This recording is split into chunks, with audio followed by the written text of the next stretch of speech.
Hi, I'm Carcina. Oh, let's talk about it. Let's talk about it.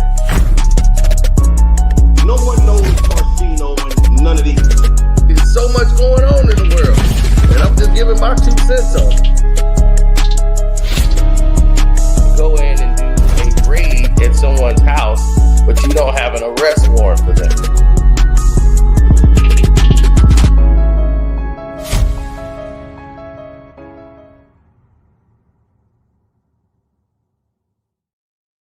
Oh, it went down. It went down today. And I got to say this in reply. OMG, can't even explain it. Boy, you have stepped into it, Stephen A. Smith. That rant you went on was entertaining yesterday to a bunch of people. You got a lot of stuff off your chest, but you know why you was upset. You was off balance. And you was on tilt. He got you right in the bag with that sage steel, and you fell right into the well. Matt, I was going to say Matlock. Whitlock did exactly, he turned into Matlock. He did this to perfection, and I don't like Jason Whitlock. Everybody know I'm not a Whitlock fan. But what he did here is masterful, because this is how you expose a pathological liar like Stephen A. Smith. Hit the like button up for this, because this needs to be said. This needs to be known. This is what we talk about when people's ego gets outside of their own body. You see, when people's ego go outside their frame, they start believing their own bullshit. And that's what happened to him. He started to believe all of the press clippings. He started to actually feel he's that important.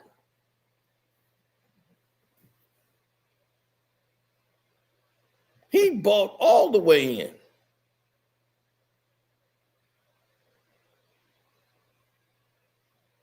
Now,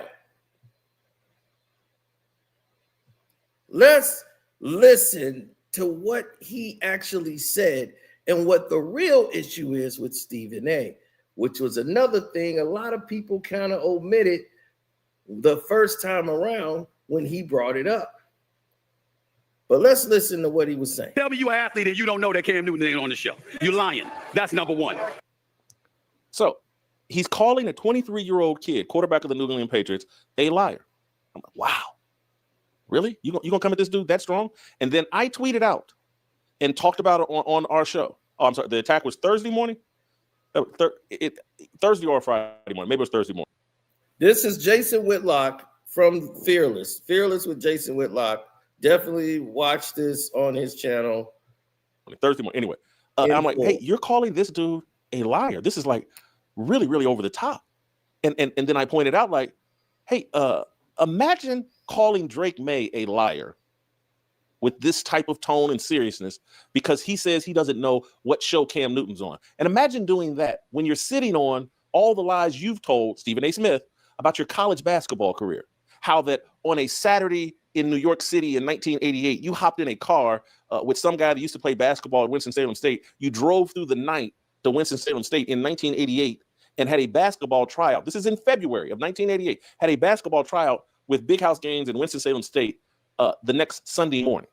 They're practicing on Sunday morning. Now, let's think this through. February, what's going on in February? College basketball teams are coming to the end of their season. They haven't played their conference tournaments yet, but they're headed that direction at the end of February. And Stephen A. Smith is arguing that Winston-Salem State plays a game on Saturday and then turns around and has a tryout or a scrimmage on Sunday that Stephen A. Smith has driven from New York to North Carolina to participate in. Just think that through. And then he further goes on to say that he checks into this scrimmage, and after a little pep talk or a push from Big House Games, Stephen A. Smith catches fire, and in this tryout scrimmage, he knocks down 17 straight three-pointers. And when it was over, they're in the middle of their season, or at the end of their season. They just played on Saturday. They're scrimmaging on Sunday, according to Stephen A. And The Big House Gaines is so impressed, he offers Stephen A. Smith a scholarship, a full ride scholarship on the spot. This makes no sense to anyone that played any level of high school or college athletics.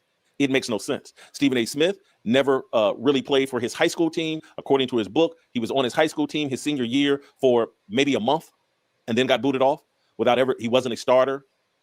That he was on some junior college basketball team at FIT, some Fashion Institute Technology or something in New York. He went to, and I'm not saying this in a disparaging way, but at a school for women and gays, Stephen A. Smith claims he was on the basketball team, only for a brief moment before quitting the FIT basketball program, having never started, but telling some story about one game he got into. He scored all these points in one game.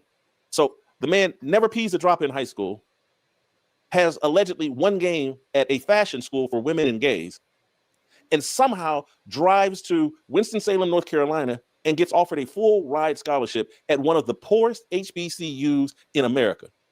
Their athletic program just isn't flush with that kind of money that they're really offering anybody full ride scholarships. Now they can get them some help, based Pell Grant help, and based on financial need. But unless you're one of the 5 or 6, 7 best players at Winston-Salem State, you ain't getting a full ride, nothing. Exactly. And this is what I talked about yesterday.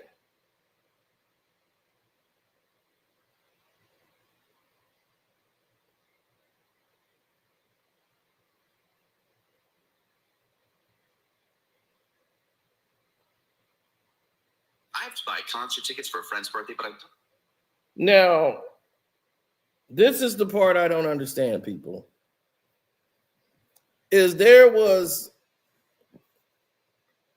So this is how you defeat a liar. You come with facts. When you got facts on the table, can't nobody come after you when you got the facts. See, the facts is going to scare everybody. The facts make people nervous. The facts make them back up. The facts make them go, oh, whoa, what's going on here? The facts are what make people crack. What's up, B. Brown? He never addressed any of the points Whitlock brought up because he can't. So he resorts to name calling, straight shooter, straight capper. Exactly. That's why he got to make fat jokes.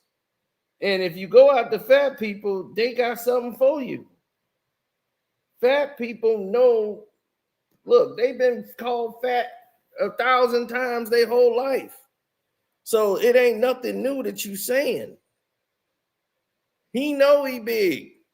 He know when he sit around the house, he really sit around the house. He never was the quarterback. He never played hoops. He never dribbled in between his legs.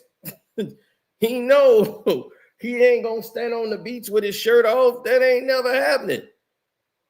He's not that kind of guy. He is content. He is very content in his position.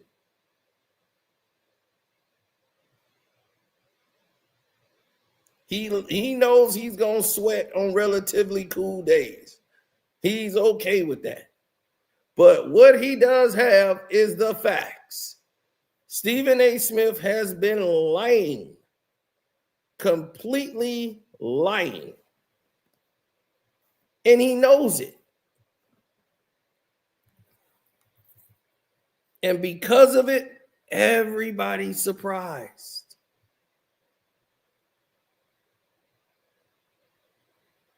Everybody is caught off guard.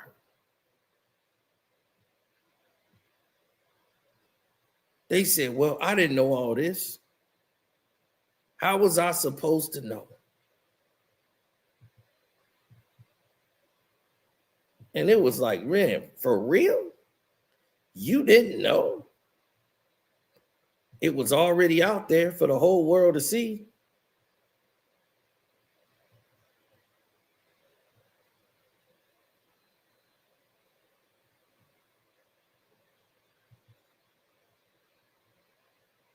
Well, here's where the problems kick in at. The problems are always going to coincide Because when you have people that are not accustomed to Stephen A. Smith's bullshit, and they just hear him talk loud and rant, and that's how he always does. Everybody hears the rant. Nobody hears and listens to see if it makes actual sense. And what he said wasn't making a lot of sense at all.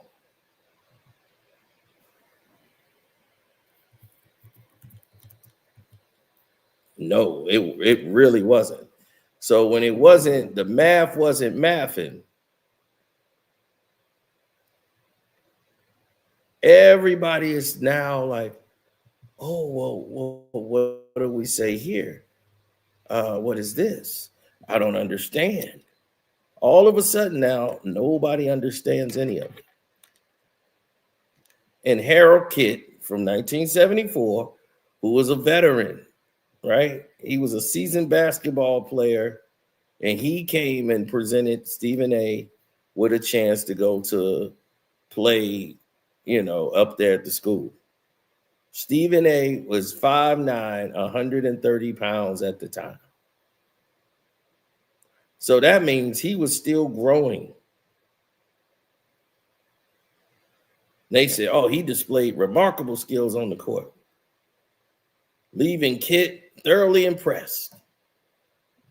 That wasn't what Kitt took him up there. Kitt drove him up there because the guy would go out there and play. And Gaines had a busy February as his team played 6 games in 12 days as the season wrapped up. And of course, he made time for Stephen A. though. Stephen A. had recently left the team at Fit that you just heard him talk about, and he was on the basketball team to ride the bench, as he stated in the autobiography. And he claimed the coach didn't like him. Coach Gaines didn't like him. Everywhere he played, the coach didn't like him. When he played for the Fit, the coach didn't like him. When he played in high school, the coach didn't like him. When he played in college, he was on the team in college, the coach didn't like him. Anytime he failed, it was always somebody else's fault. When is it going to be Stephen A. Smith's fault? That's all I'm trying to find out. When is it going to be your turn? It's always somebody else's fault. But Stephen A. Smith, having never played in high school, having barely played at a school for fashionistas, barely played there, he gets a full ride scholarship based off 17 straight three-pointers. And so I'm just like caught, and then tell some farcical story about, breaking his knee in half early in his one season at Winston-Salem State, cracked his knee in half, and has a 6-inch screw still in his knee to this day, a 6-inch screw.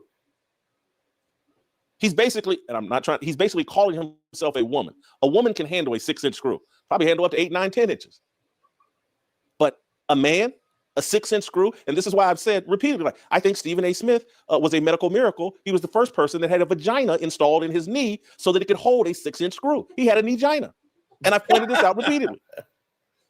But I'm like, this is the guy calling Drake May a liar.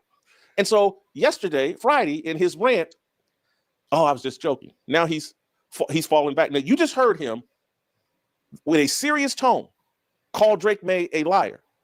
Now he's flipped to, it was all just a joke. Play the clip. I mean, you're going to sit up there and demand an apology over this because I said he lied? Come on. Drake May to Mr. Drake May and his family. Look, you want an apology?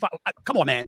I was playing around. I wasn't playing around about my take. But in terms of you lying, when you said that you don't even know where Cam Newton is, I didn't believe that, but it was no big deal. But come on, bro. You know I wasn't being serious about that. And with all the stuff you say and the stuff that comes out your mouth, the way it comes out of your mouth, I mean, damn, I am PG compared to you. So props to you, bro. But let's not go overboard with the apology stuff over something like that. Come on, man. I'm challenging his manhood. Stop.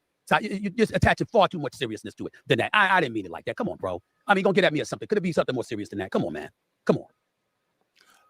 Let's put a little pin in that comment. I'm going to circle right back to it here in a second. But that was Stephen A. Smith talking to Dave Portnoy, because Portnoy had criticized Stephen A. Smith publicly about his take on Drake May. I'll put a pin on that. Luke, make sure I don't forget it. I'm going to circle back to that in 60, 90 seconds, 2 minutes tops, hopefully.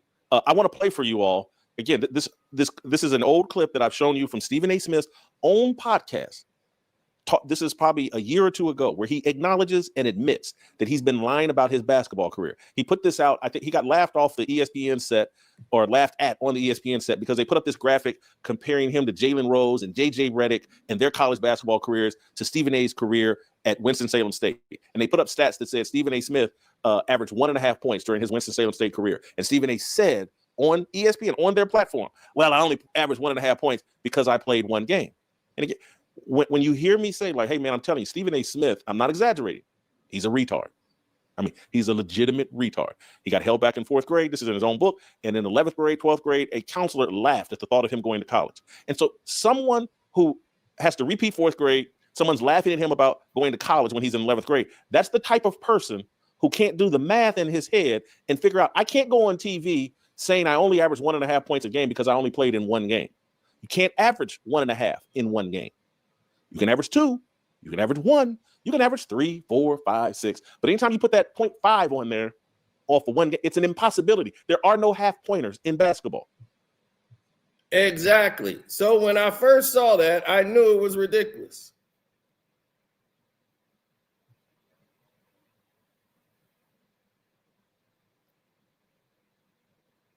This is unbelievable. So this man who comes up and says this statement, because the only reason Coach Gaines had to go and get other players, as Coach Gaines, see what messes up Stephen A's lie.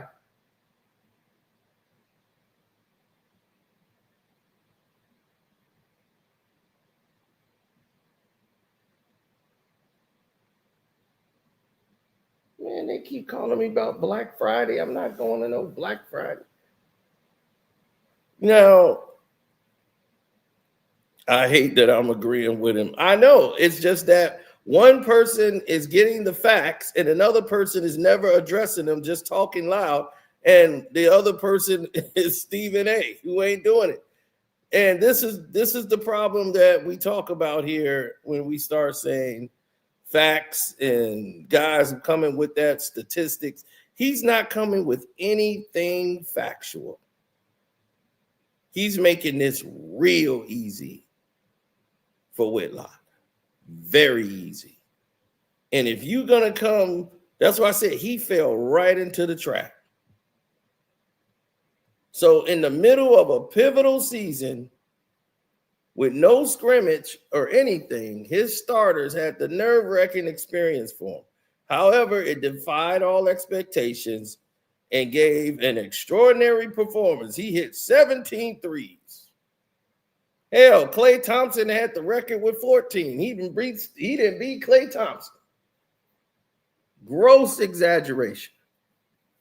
When he was already on the team because they had no money to recruit.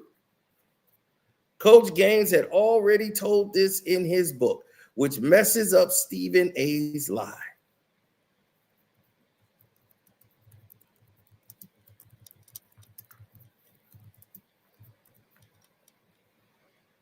The budget was cut.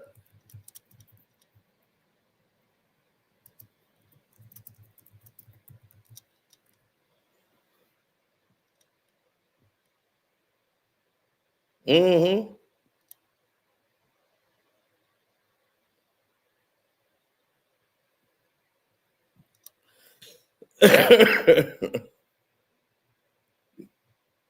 Yeah.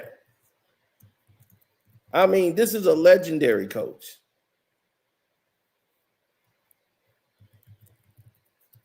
He had been at Winston-Salem forever.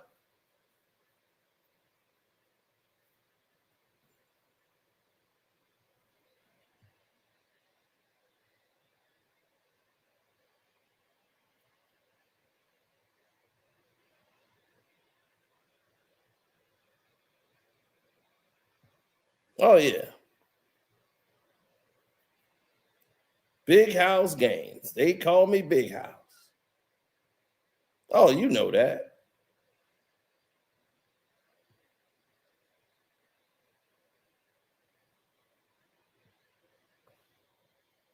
You see, Stephen A has been lying on this man's name to get fame forever.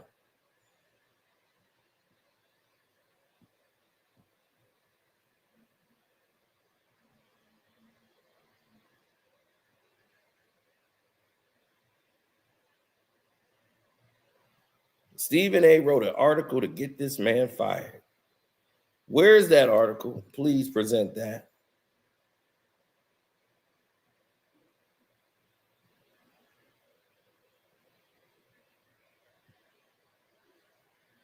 They credit Stephen A. Smith and use him for Coach Gaines.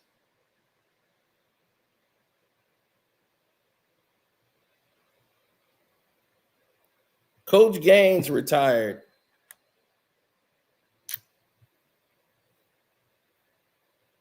in 1993.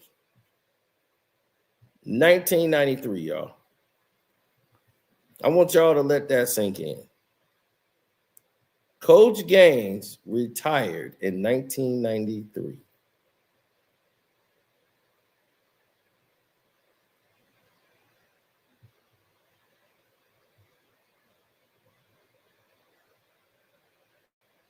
So how did your article get that man fired? That's what I want to know. How could your article get that man fired when you weren't even there?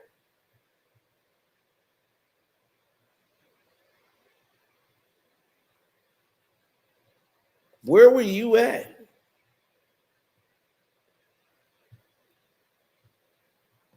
See, that's what people are missing.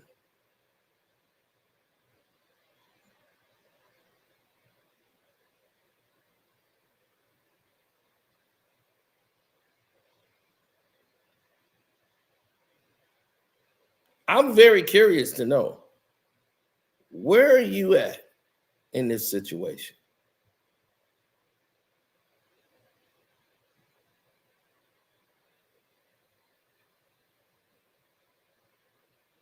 None of it makes sense.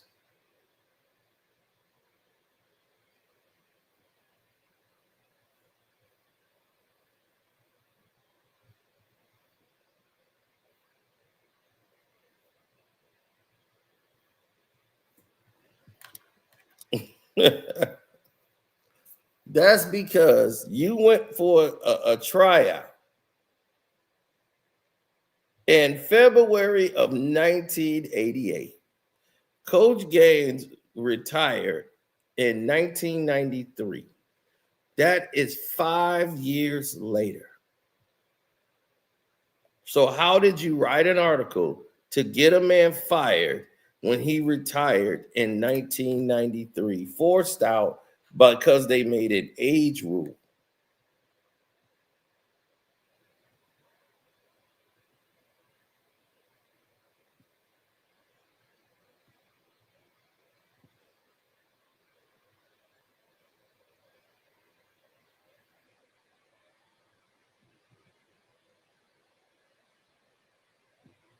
Mm-hmm.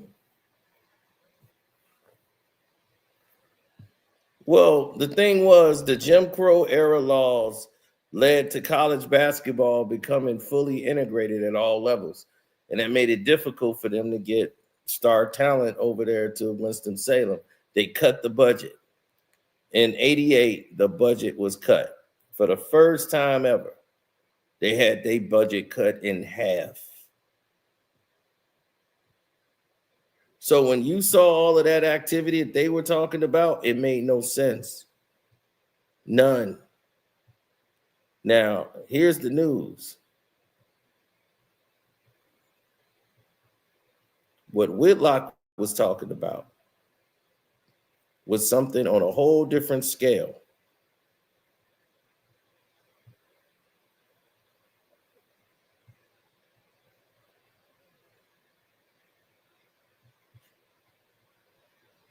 Oh, you know it. You know what time it is. You see, all of these guys always say they doing what's best for, oh, this is what's best for sports. Notice he been getting into it with everybody. Michelle Beadle came along and roasted him. saying she's praying for his downfall?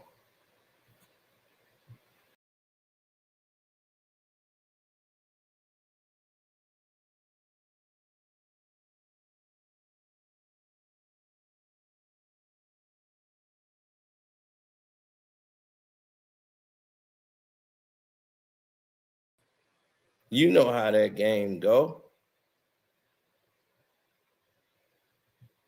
They pray and pray on that downfall. So we know Stephen A's been lying. But the thing is, why are you lying, Stephen A? How long do you think you're going to be able to go without answering the questions? He think he could just keep dancing and talking about call Amy. She going to verify everything for me. She going to do this and that. She called and fact checked everything. Why do they got to call to fact check? You should have the proof right there.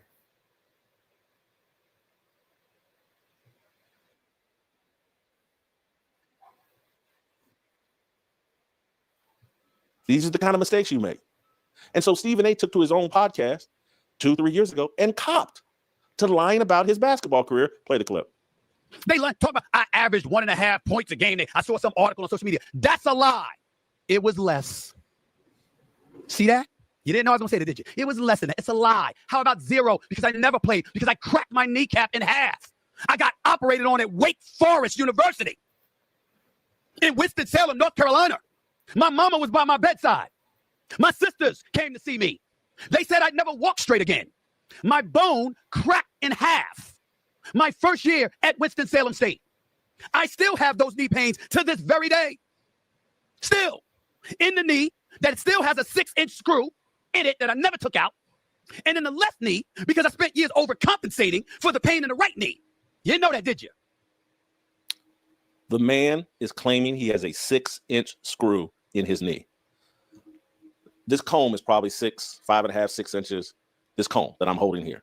He says he has a screw that big in his knee. Stephen A. Smith probably weighs 160, 170 pounds, 180. He's 6'1". His legs don't look real big. He's claiming and has been claiming for decades that he has a 6-inch screw in his knee. And that's what ended his basketball career. And he's calling Drake May a liar. I'm like, really? So let's unpack what this is really about.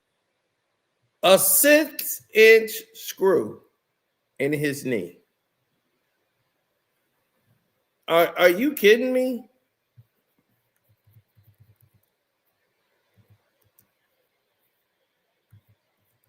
Six-inch screw?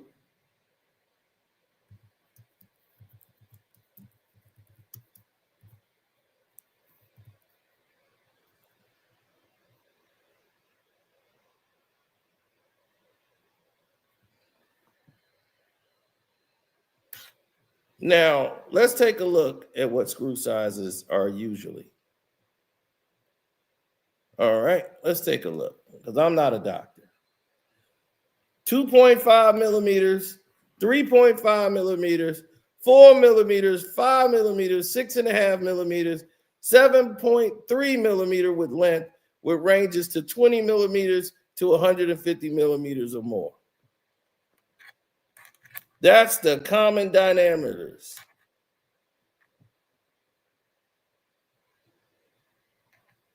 That put bone fragments together and everything else. I've never seen a 6-inch screw in somebody's leg. That's about as big as the screws are going to be. These are not 6-inch screws. Those are not 6-inch screws, ladies and gentlemen.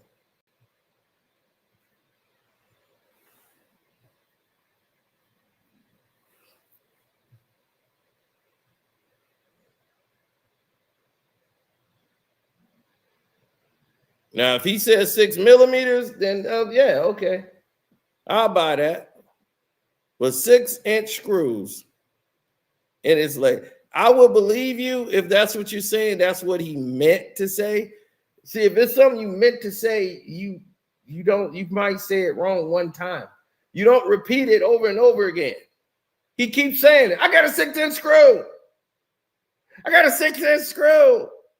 I got a 6-inch screw in my leg, in my kneecap. He's like, I got 2 screws in my knee. Right, and they ain't 6 inches.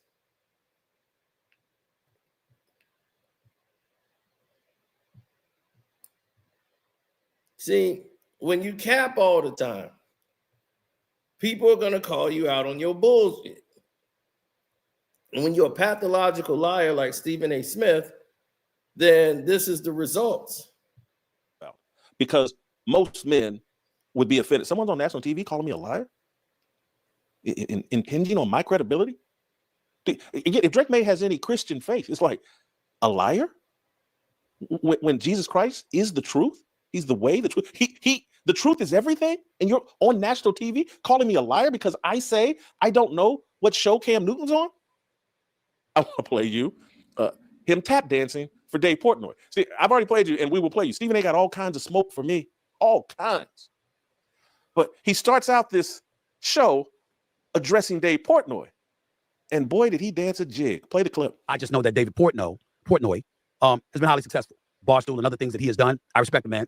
But he was on, demanding an apology from yours truly. Come on. Listen, Mr. Portnoy, who I respect, by the way. I don't know him personally. All right. But I respect the hell out of him. This is no disrespect. This is no shade. Every time I've met him, he's been nothing but a gentleman to me. Okay. And me to him. I got nothing against him whatsoever. Come on, man. Again, I don't know Dave Portnoy like that. I've met him a couple of times, but I respect him. I respect the hustle. I respect the grind. I respect what he accomplished. And I respect how supportive he is about his own community on a lot of different issues. Let me say that as well. So props to you, bro. Did you catch that? This was Fiddler. For those of you that have seen Roots, this was Fiddler making it crystal clear. I ain't got no problem with Mr. Charlie. Mr. Charlie been too good to me. I ain't got no problem. Mr. Charlie, one of them good masters. That's what you just heard from Stephen A. Smith. Now, I say this all the time about him being a good old boy for massa. All the time. You hear that on this channel. Now, you've heard 2 people then basically tell you the same thing about Stephen A. Smith. I don't know why we leaving Massa's house. He's been good to us. Now, this is the second time, about the third time around. Everybody seems to point out this trend. This man seems to live to please Massa. Oh, let me get out of the way.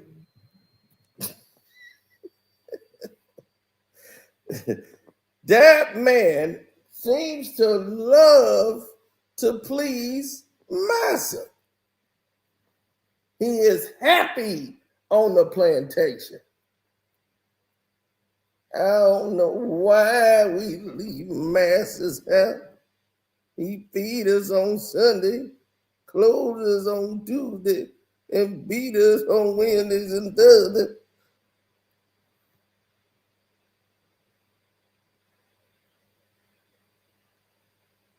So now it's getting to the grease.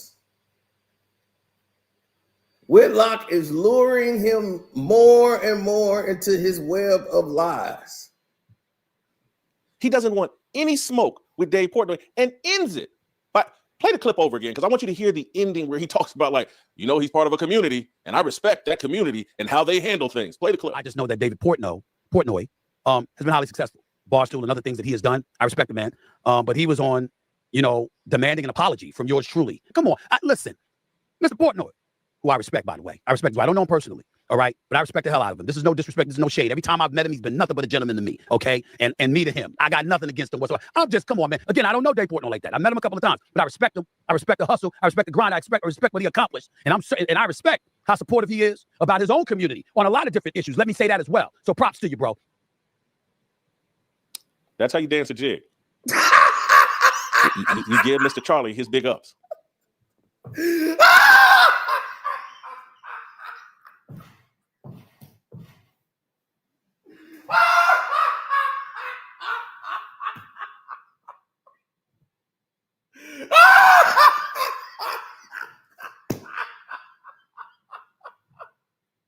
Oh, it's over. Ring the bell. Ring the bell.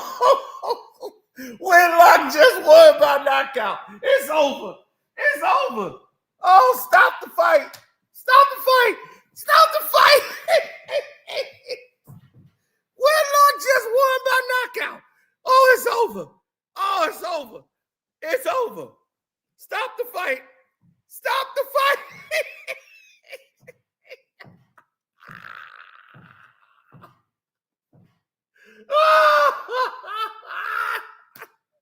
Oh my God. Stop the fight. Stop the fight. It's over. Oh my God. Play that back. Again, I don't know Dave Portnoy like that. I met him a couple of times, but I respect him. I respect the hustle. I respect the grind. I respect what he accomplished. And I respect how supportive he is about his own community on a lot of different issues. Let me say that as well. So props to you, bro. That's how you dance a jig. You give Mr. Charlie his big ups. Stephen A. Smith is an idiot and a retard, and he's talked himself into a problem with First Take, and so now he's trying to get back on his best behavior with the Drake May deal. And you know how you get back on your best behavior with the Drake May deal? You go after Jason Whitlock. Hey, oh my God. Oh my God. Mom, I mean, that was a perfect setup. That was a perfect delivery. He got him. He got him real good on.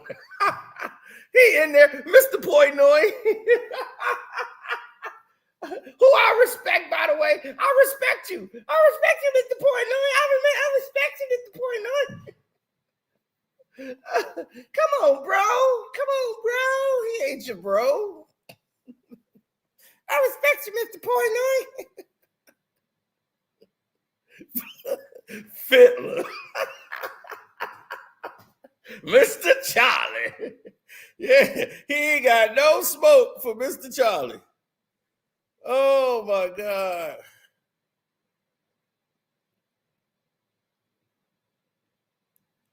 Oh man, you were looking for SC and couldn't find him?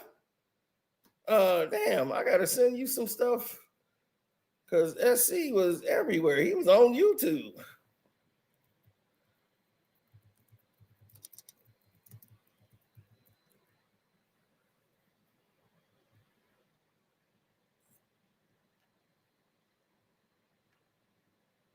Oh man, but my gosh. Oh man, that is incredible. That's incredible. That was incredible work, man. That's incredible. But like he said, you bringing up Whitlock because you in trouble. But Whitlock loves to put himself back in the victim spot, knowing that he kicked this off when he went on stage still.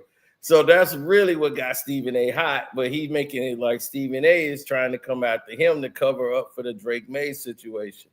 This is total manipulation by Whitlock, total mastery of how to manipulate the situation to turn the narratives around to now he's the victim and Stephen A. is bullying him. This is incredible. This is work. Hey, this is great craftsmanship. SC did not do the beat for no mystery man. SC is on Diddy's track. He's in he the one produced the song Hold On the Press Play album. It'll say produced by SC. But now Havoc name should probably be up there now.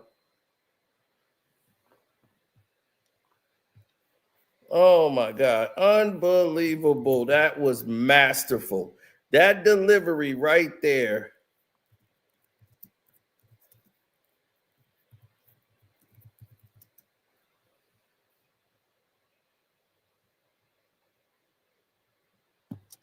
Oh, it was masterful.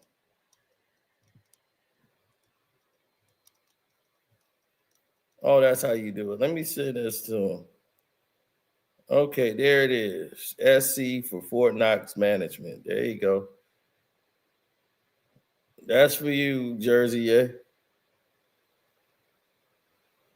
Produced by SC for Fort Knox, NKC Management. In co-production by Havoc. See, Havoc went and added himself to the mix. SC is for Hard Knock, Fort Knox, NLC Management, LLC. So that's his LLC. That's where he's at. It's SC for Fort Knox. So that's SC. Now we're going to get back to this. Now,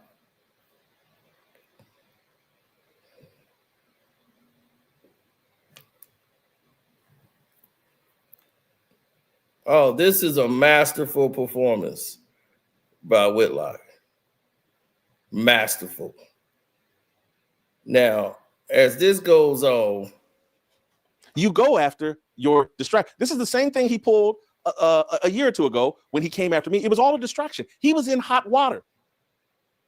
Let me put together a 45-minute rant calling Whitlock every name, blah, blah, blah, to distract. He's in hot water right now. And what he put together was a 38-minute rant. There go the bad guy. It's Jason Whitlock. The ADL doesn't like Jason Whitlock. Go look over there. Go read his Wikipedia. Jason Whitlock hasn't been nearly critical enough of Nick Fuentes. He's the bad guy. He's the son of Satan. He's Satan in the flesh. You got a problem with Mr. Charlie, and you're not man enough to handle it, and so you want to tell Mr. Charlie, Jason Whitlock, there go the bad guy.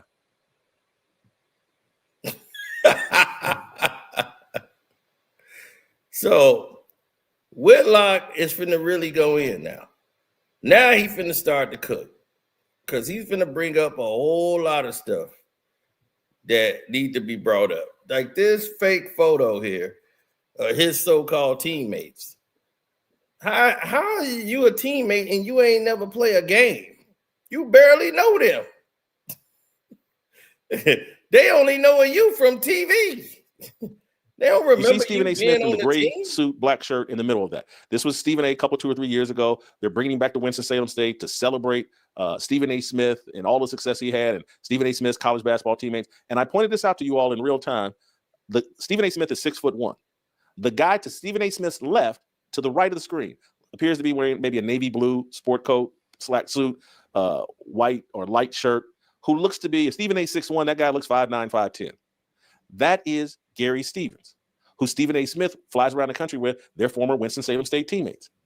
These guys, Stephen A. Smith and Gary Stevens, neither one of them ever played at Winston-Salem State, never took the court. Gary Stevens, there's one article, we pointed this out in real time when I was exposing you all the lies Stephen A. told. Gary Stevens was mentioned in one newspaper article in the Winston-Salem State Journal as a 6'3" guard who was coming from New York. There's one story, and I showed you all that in real time. One story from the old Winston-Salem State newspaper. He's listed as a 6'3" guard coming from North Carolina. Gary Stevens is 5'9", 5'10". Never played, other than being mentioned in that one story. Never mentioned again. There's no record of him ever having a stat at Winston-Salem State. He never played in Winston-Salem State. He's runs around pretending to be Stephen A.'s former college teammate. He played in New York at some school called Old Westbury in New York. He was some kind of little point guard for them, met his wife there, but he's not some 6'3" guard from New York. Perhaps, like Stephen A., he's a guy that showed up at Winston-Salem State and tried to try out at the beginning of the season, and Big House Gaines came to his senses and said, this little midget can't help us. Go away, go back to New York. But the dude actually did play at Old Westbury. Him and Stephen A. have flown around the country, and I've seen Gary Stevens talk about it. So Gary Stevens, I just saw an interview he did with somebody. I mean, like a really no-name person, but he's doing it with a Winston-Salem State jersey behind him. And the number is 1892, which I believe is like when the school maybe was founded. He's got a jersey that says 1892 behind him. So if I put up a jersey, I got a Reggie Miller jersey outside. It's got Reggie Miller's 31 on it. I got a John Elway jersey out there. It has his 7. I got a Reggie White jersey out there. Is Reggie White 99 or yeah, go check. Why can't I come up with Reggie White's jersey now? I apologize. 92? Well, I apologize for not knowing because Reggie White's like one of my favorite players of all time. But 92, yeah. No one has. It's like Reggie White doesn't put out a jersey, hang up a jersey of himself with the Green Bay Packers were founded in 1935. But that's what was hanging. But this last interview I saw with Gary Stevens, there's an 1892 Winston-Salem State jersey hanging up, I guess, in his home office or something like that. You played at Old Westbury. That's where you have stats. Why would you be hanging a Winston-Salem State jersey? You never played there. Who does that other than someone participating in a psyop, participating in a lie, a fabrication? Who does that? We will continue. Let's play shot number 7. I think this is him talking about Sage Steele in some capacity. Play shot 7. This man, every time I turn around, the fixation on me. He went on Sage Steele's podcast and talked about me for 18 minutes. I just got off the phone with Sage Steele because I had to get permission to show the clip. And she said, quote, I was shocked at how much he continued to talk about you. She didn't say anything bad about him. She just said, I was very shocked because it was unsolicited and volunteered. He just wouldn't stop. I'm paraphrasing.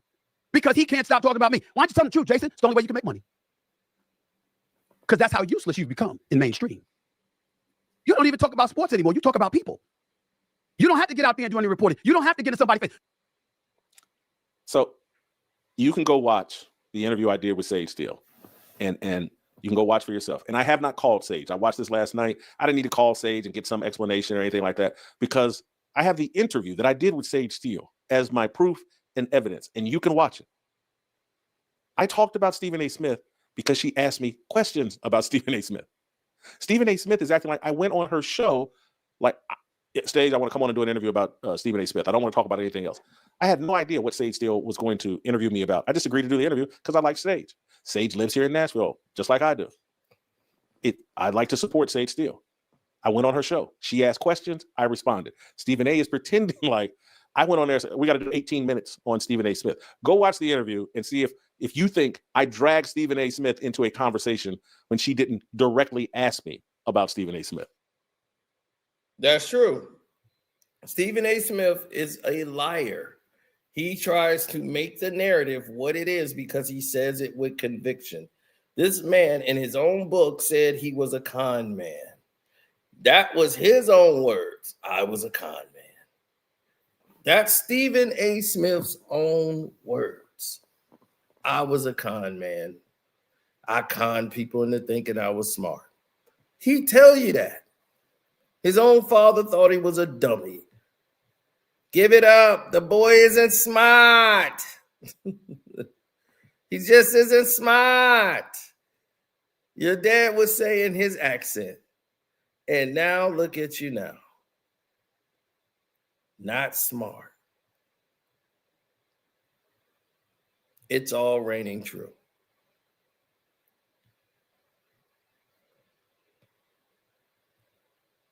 So because the boy ain't smart, here we are. Yet again, dealing with Stephen A. Smith. And how tragic it is. And believe me, it's tragic that he's trying to play this narrative game and swing everything like a pendulum back into his fray. This man is a pathological liar and trying to put Sage Steele in the middle of this controversy, trying to stir up trouble between me and Sage Steele. It's not a good look, Stephen. It's not a manly look. Not at all. Let's play shot number 8. Stephen A. tells a silly, out-of-context story about me and Roland Martin. Do I need to talk about when you was on Patrick Bet David's podcast and how you were supposed to make an appearance with Roland Martin and you found out at the last minute it was Roland Martin that you had to sit on the set against and you ran out in the street all discombobulated and foggy to the point where they had to grab you off the street from getting run over by a car because you didn't know where you were because you were so petrified of having to sit across from Roland Martin and debate him about the politics that you spewed. We want to talk facts? This is Jason Whitlock. This is who he is. Let's play the first 10, 15 seconds of that again. And so I want you to watch in real time as Stephen A. contradicts himself and just blows up. This may be in the first 5 to 7 seconds. Play the clip. Do I need to talk about when you was on Patrick Bet David's podcast and how you were supposed to make an appearance with Roland Martin and you found out at the last minute it was Roland Martin that you had to sit on the set against? Stop right there. Stop. You were supposed to make an appearance with Roland Martin. And then when you found out it was Roland Martin, you panicked and ran away. See, your math ain't mathing. Your facts ain't facking.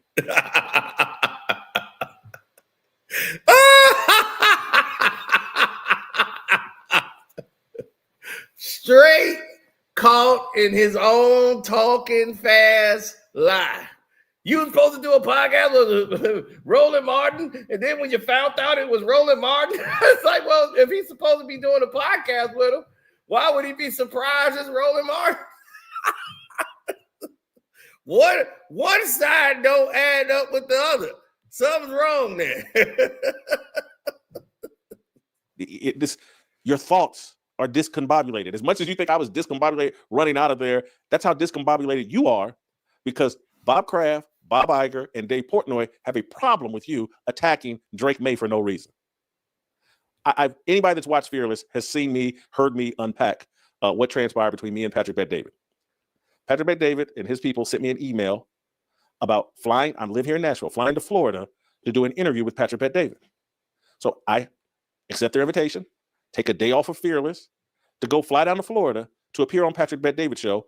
I flew down there with the full expectation, and I shared the emails at the time with this audience that, like, yeah, of course, he went down there thinking he was going to interview with Patrick Bet-David. When I got down there, screwy things started happening. And 15 minutes before I was supposed to go up to the studio and take the interview, Patrick Bet-David came down and said, "Hey, what do you think about Roland Martin? What do you know about him?" I was like, "Man, he's a clown. I don't like him, blah, blah, blah." And then Patrick Bet-David asked me, "Well, would you go on air with him?" I was like, "No, I've already had the man to my house in Los Angeles, or my apartment in Los Angeles, and done like a 2.5, 3-hour interview with him.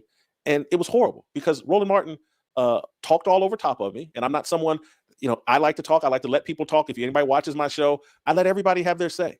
Roland Martin doesn't do that. He wants to argue. And it became clear to me during the 2.5 hour, 3-hour interview I did with him. You can go look it up on the internet. It's still there. They're like, Roland Martin got some assignment from someone. Someone put a check in his back. Hey, go do a hostile interview with Jason Whitlock. This happened at my home. And I was like, okay, Roland Martin's a clown. He's not interested in an honest conversation, a give and take, a respectful conversation. Check. I've done this. I'm good. I'll never have to deal with the clown Roland Martin again.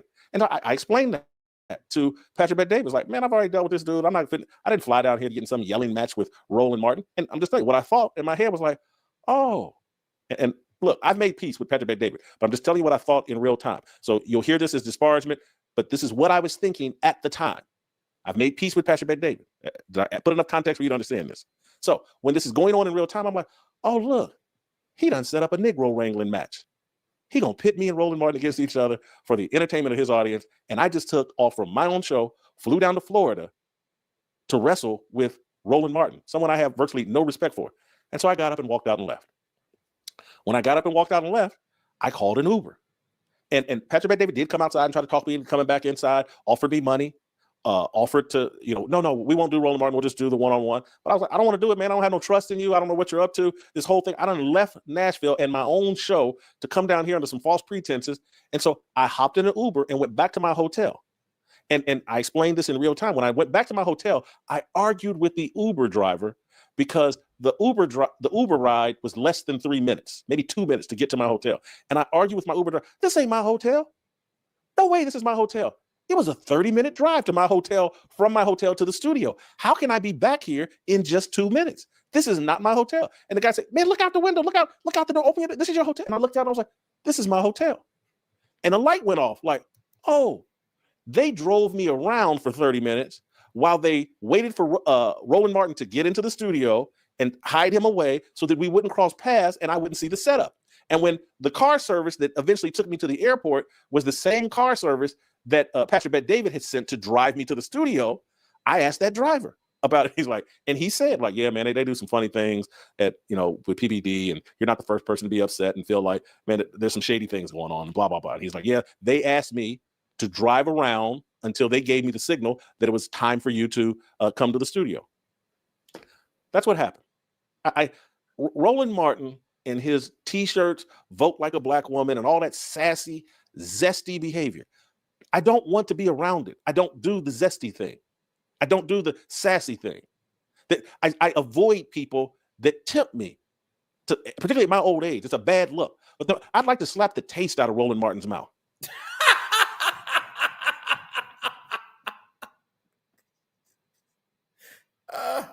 So that was that part, but he exposed every I know her since Stephen A. told. Beginning of her career. I knew her before she got to ESPN. We had the same agent, and so by the way, we worked together. We're not saying it is a bad thing. Aren't you? We're all strategic. Aren't you strategic? Aren't you strategic? Very well. All of us are, right? 100%. 100%. We all are. We wouldn't be where we are. You don't get to the highest height without being strategic and working extraordinarily hard. Let me tell you what's wrong about what you said. There's one person that ain't strategic, Jason Whitlock. He ain't strategic. That's why he at where he at. You see what I'm saying? Because the man napalm Bridges at ESPN, he napalm Bridges at Fox. Okay, so he napalm Bridges wherever he's been. Ain't nothing been strategic about him. He napalm bridges with Clay Travis. Ask him. Ask him. He's napalm bridges now because of the smack he's talking. Stephen A. doesn't understand the strategy that I'm executing. He cannot relate to it. Stephen A.'s whole worldview is based on money.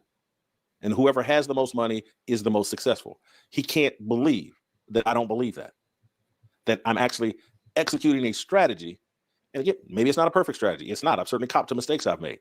But me and him have two different goals. As a journalist, my entire journalism career was built on, hey, I want to expose as much truth as I possibly can. The media doesn't serve sports fans. The media serves athletes and ownership. And I want to come in and serve fans. I want to come in and serve the truth, no matter how uncomfortable it is. So there's the journalistic part of this that he doesn't understand. And then there's the strategy as it relates to living out my faith. And so I want to share some scriptures with you and Stephen A. Smith, what he doesn't understand about me. And we'll start with Mark 8:36. What does it profit a man to gain the whole world and lose his own soul? And that's what you're looking at as it relates to Stephen A. Smith. He has profited the entire game, the whole world, but he's lost his soul and he's uncomfortable with it. That's why he's fussing with me. That's why he's so petrified right now, because clearly Bob Kraft, Bob Iger, and Dave Portnoy told him, like, no, who's really in charge? And it's not you, Stephen A. Smith. And so he has sacrificed his soul in pursuit of money, and he's not happy. His nephew is sitting there saying, I'm not going to play the clip, but if you go watch the full deal, his nephew tells him, like, hey, man, we got money now. What are you doing? We got money. Kevin Frazier is trying to talk him off a cliff and trying to just leave this alone. And Kevin Frazier can see, like, man, this is really killing Stephen A. Whitlock is killing him. And Kevin Frazier, to his credit, basically politely, sneakily, just like, man, Jason, leave him alone, man. A virtue. And he brings up God a lot. Tell me what's God like about what he does. He talks smack about people. He ventures into the personal. He swears up and down he knows stuff he can't possibly know. He does all of these things. And he hides behind a cloth of truth. This is what he's trying to swear that it is, but never telling the truth about himself. How are you acting before you got a job at Blaze TV? What proclivities did you have, Jason Whitlock? We could talk about other people's personal life, but we don't want to get into yours, right? I mean, if you listen to him, he's as close to Christ as anybody. And he's one of the most evil, most despicable human beings that you will ever find in your life. Does nothing but talk about people. Does nothing but talk down to people. Nothing. And then somehow, some way, all of a sudden, he questions the authenticity. This is what I'm saying. Bad journalist and a pathological liar. It's a horrible combination. Horrible. I just, this morning, I had the guys that work put together just a small compilation. Anybody that watches Fearless hears me talk about myself, call myself retarded, call myself a degenerate, I'm a very flawed person. And I'm in a fight for my soul, righteousness. I'm in a huge fight. And I talk about it all the time, about the mistake. Now, once again, this is what we're engaged in, people. This type of proclivity that you're seeing right now. Nephew Josh and all the rest of them, this is where I have a problem with Stephen A. Stephen A, look, I'm going to tell you like this. Stephen A, if you got a problem with Jason Whitlock, why are you putting Sage Steele in your conversation?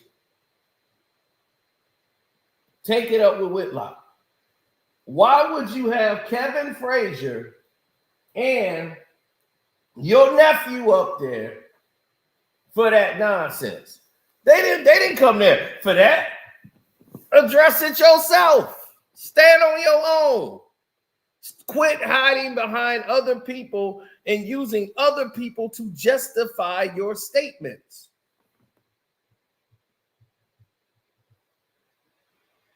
You don't need nobody to justify your statements if you're telling the truth. If you're telling the truth, you standing on what you standing on because you already know what you're saying is real.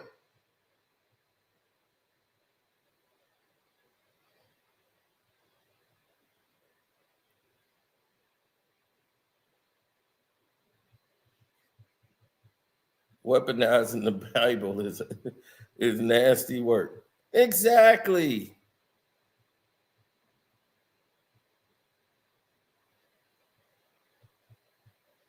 But he don't stop there.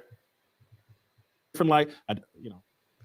So I just want to, me and the roll call deal where I'm in the green, I was very sick on that day. That's why my voice sounded, but he's not a journalist. And he's remember one time he was at Fox and he was upset that he couldn't have this parking space or whatever. Why do I bring it up? Because it's a funny story. Because he wanted to look and see what parking spot it was, and it was a parking spot for Skip Bayless. And he had a problem with it. What he didn't tell y'all is he almost croaked because he got on his knees to look under the car to see what the parking spot it was, and his big behind was struggling to get up. You understand? That's why they still laugh about that stuff. See, these are the kind of things. You want to get high, you want to get low, it don't matter. The story's a lie. And literally, I'm going to tell you what happened. Eric Shanks, who runs Fox, had given me or had okayed me to park in a spot that was right next to the door. It was actually next to Eric Shanks' car. And when Skip Bayless showed up and we started doing the show and Skip started having a little success, Skip wanted that parking spot and he complained. And he went to Eric Shanks, and Eric Shanks, looking at the money they were paying Skip Bayless, looking at the money they were paying me, said, "Yes, Skip, you can have the parking spot." And they asked me to move to a different parking spot, and I did. That's the story. I promise. This whole thing of there's no reason to get on your knees, to get on for, to try to look at some parking spot in the parking facility on the Fox Sports lot. There's no need to do that. So again, he's just bust him out for another lie. Everything Stephen A. said was like a lie. This is a master class of how you deal with a liar.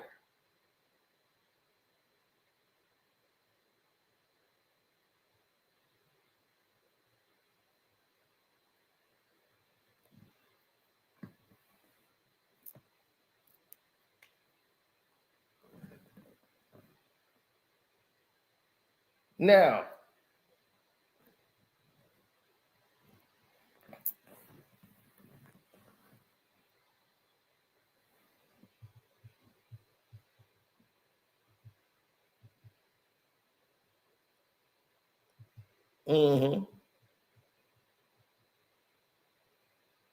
I think the nephew invited himself.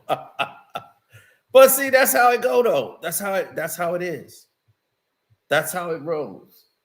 So when you have the ingenuity and the say, this is how it normally performs. This is just a lie. And this was just Skip Bayless and his ego. He wanted to be parking next to Eric Shanks, or he wanted that parking spot. And, he Bigfooted. It happens. But I'm just, Stephen A., a pathological lie, needless lies. Finally, Stephen A. thinks I'm clamoring to be him. Let's play SOT 11. Jason Whitlock is hurt because I'm where he wants to be. You were a columnist in Kansas City. You came to ESPN and was handed the reins to the undefeated, which is now Andscape. John Skipper gave you the reins. You alienated Rob King. You alienated Leon Carter. You alienated Jerry Bembry. You alienated a whole bunch of other people that worked under you. You treated people like trash. You thought that when it came to black folks, you were the only person that could get things done when you got nothing done. The site never got off the ground until after you left. You went into business with supposedly you were supposed to be connected with Clay Travis, and you blew that. Meanwhile, Stephen A. keeps climbing, never bringing you up. And you've discovered that the only way for you to make money is to talk about me.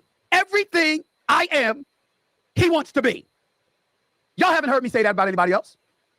Where I'm at is where he wishes he was on Hannity. He wishes he was on Mark Levin. He wishes Megyn Kelly called him more. He wishes Fox called him more. And when they call him, he's usually talking about me because that's the only thing they care about. They're going to ask me about the Democrats. They're going to ask me about the Republicans. They're going to ask me about the shutdown. They're going to ask me about the Affordable Care Act. They're going to ask me about these things. They ask him about Stephen A. because that's the only thing that makes him relevant. So obviously all of that is a lie from start to finish. I'll go into detail about the ending part and just like, come on, people, everybody. I would go on Fox News. That's what he's referencing. On Tucker Carlson's show. When Tucker Carlson, for about a 5-year stretch, every 10 to 12 episodes, I would come on Tucker Carlson's show. Tucker Carlson never asked me a question about Stephen A. Smith. Never once. I would go on Laura Ingram's show maybe 5 times a year. Never asked me about Stephen A. Smith. Occasionally, I would go on Jesse Waters' show. All of these shows asked me repeatedly, but I was loyal to Tucker. I only wanted to really go on Tucker's show, but I would play nice and occasionally go on other people's shows. And maybe that irritated them that I would only go on Tucker's show for the most part. But the only show that maybe ever asked me about Stephen A. Smith was Sean Hannity. And that was one time that I remember. And that's Sean Hannity and Stephen A. are friends. And there was something Stephen A. did at one point that I was critical of, and Sean Hannity asked me about it in passing, but that's it. And my appearances on Tucker Carlson, the show that I went on primarily, these things, every visit virtually went viral. And it had nothing to do with Stephen A. Smith. Might be me cracking jokes about Nancy Pelosi spending that money she made in the stock market on fake breasts. Might be me with the Tyree Nichols deal, murder in Memphis, and me blaming it on matriarchal culture, things like that. But everybody remembers me on Tucker Carlson, and it wasn't talking about Stephen A. Smith. Do you see the delusion of this man? Drake May, he's upset with him because he doesn't know Cam Newton's on the show, and Stephen A. has made it up in his own delusional mind that when I would go on Fox News, I would be talking about him. And I wasn't. This is a mental breakdown. This is someone that clearly, as I said at the beginning of this, and we're wrapping this up, I'm going to land this plane. Bob Kraft had a problem with Stephen A. going after his 23-year-old quarterback that he thinks might be the next Tom Brady. Bob Kraft took those complaints to Bob Iger, and their little pit bull, Dave Portnoy, started attacking Stephen A. publicly. Stephen A. is scared to death. Because when you haven't earned it, when you've been installed, when you're as easily replaced as Stephen A., you panic. When your handlers, when the people that installed you get upset with you, you panic. And that's when you go on TV and start saying, Stephen A. be good nigga, Jason bad nigga.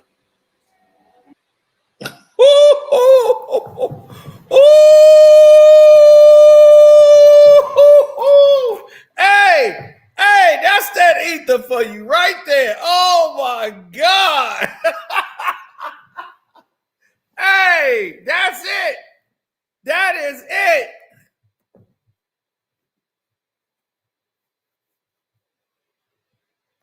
Oh my God. That is the mic drop, mic drop, mic drop, mic drop. Stephen A. Smith, everything he said in that rant was destroyed and debunked. Destroyed and debunked.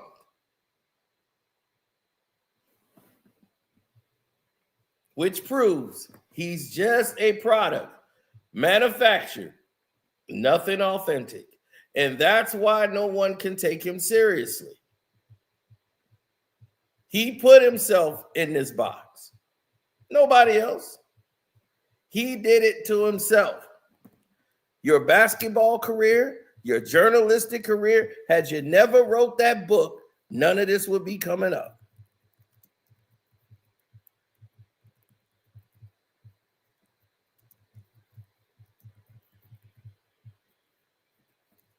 He did it to himself, y'all.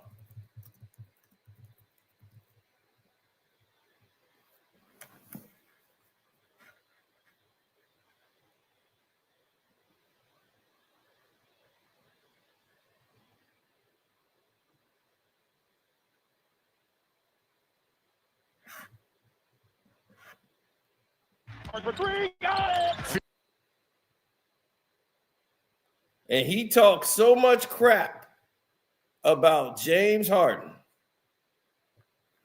Y'all remember that?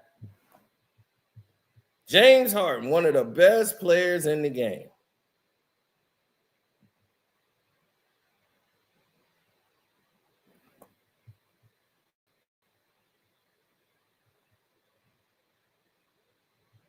That ESPN made you sit down and do it. Well, not sit down, actually stand up and do an interview to make things right.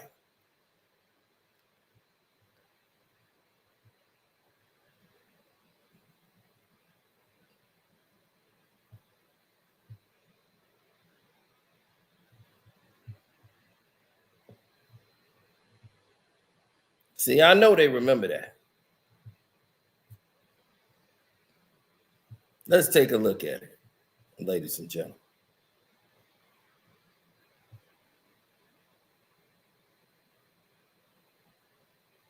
See, he had to play nice to James Harden because James Harden was going, they would come, the Houston Rockets was coming after Stephen A. Smith and ESPN and First Take. So when James did this interview, and look at him, he can't even look James Harden in the eye. Like, come on, dog. So you talk all this and you talk about how you used to play ball, right? You a hooper like that. Let's see what you can do. Let's see what you can do. Get your butt over there and let's see. Yeah, there you go. You got on gym shoes. There you go. Let's see if you can hit one. Flat.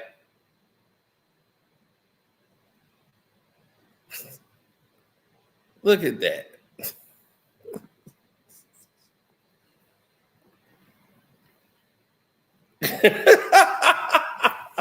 Look how Harden is looking at him.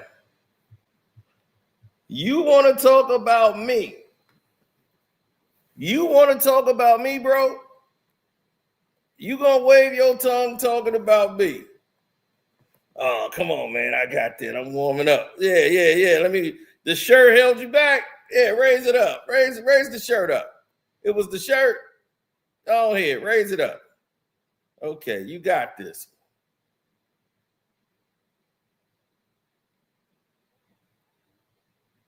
There you go.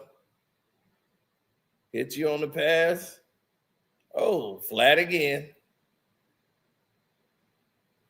This is the man that hit 17 threes in a row.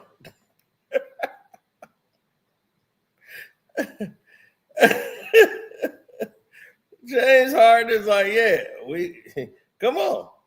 You do all that talking. Yeah, I got that one. That was a little high. But the shot is flat once again. Oh, in and out. Almost, Steven.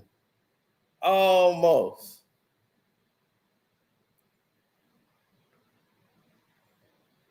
Go ahead.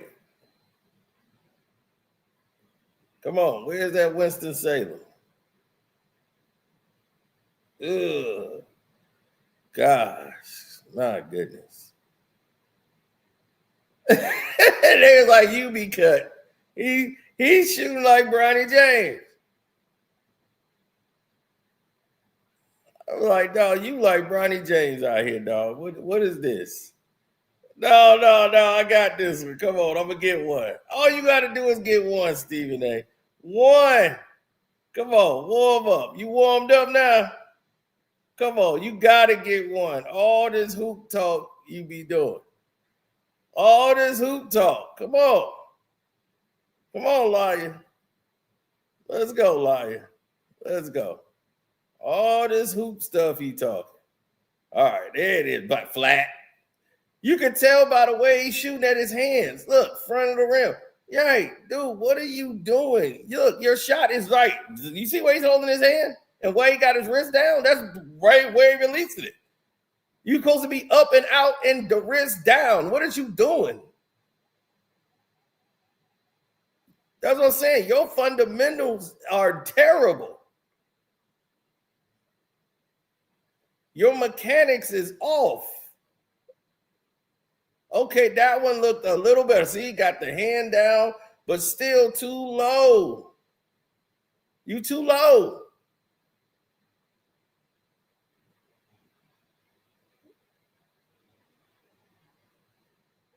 He's like, man, I missed all them. Yeah, you missed them all.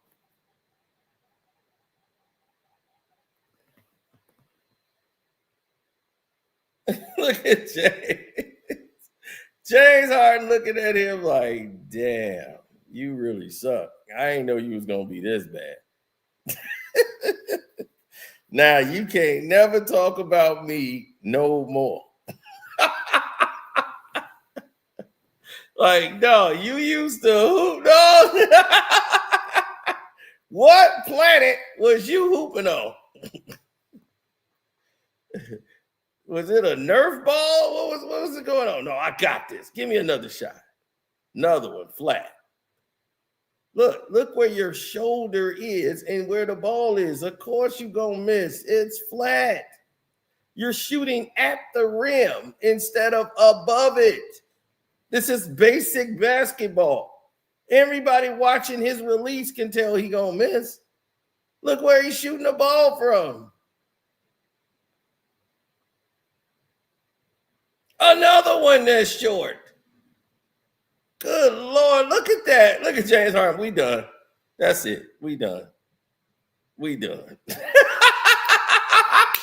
at James. I'm walking off. No, give me one more. No, dog, we done. We done. No, we done. Look at, hey. He like, no, man, let me get one. Come on, man. No, dog, it's over. It's over, man. Man, I ain't played and I don't know how long. It don't even matter, dog. It don't even matter.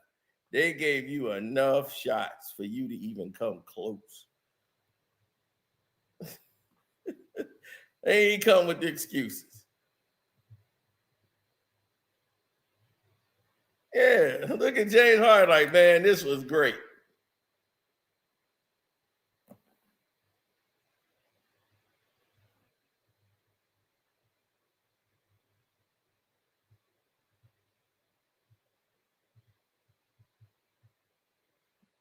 Now, you know you ain't in Chicago. I just saw you on TV 5 minutes ago talking about Thanksgiving dinner.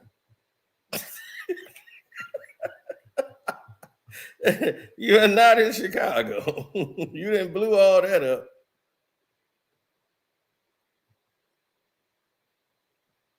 You just blew all that. You was just on TV 5 minutes ago. Talking about your recipe. Yeah. So anyway, there he is, the liar, Stephen A. Smith. We out.